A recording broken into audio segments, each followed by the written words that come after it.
So I want to be respectful of everybody with different opinions, but I do want to point out different opinions too.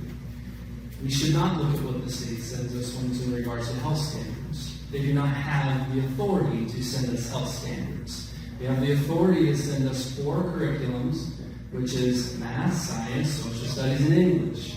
That's it. The rest should be at the local level. Okay? So that being said, let's talk about what I've talked about for 2 years. When I put my trooper hat on, go back in the day, and I start reading these health standards, it is categorized with 2 words. It is absolutely a pedophile's dream. And let me explain why. The reason why is now you're exposing kids to genders not binary in 2nd grade. I think that was draft 1. You're teaching them anal sex could also be interpreted as abstinence in 5th grade or 6th grade. Okay, now let me tell you something. These kids are going to school where they trust a teacher. That's a safe place for them. We've all referred to that's a safe place for them. Some of them don't have food, some of them don't have shelter, they need to be at school. So they are essentially being groomed at that point by a teacher who's forced to teach this. I do not believe any teacher at KPS wants to teach this. So now they're being forced to teach it, and essentially they're groomed. Fast forward, now they're out of school, and the pedophiles running around. Guess what?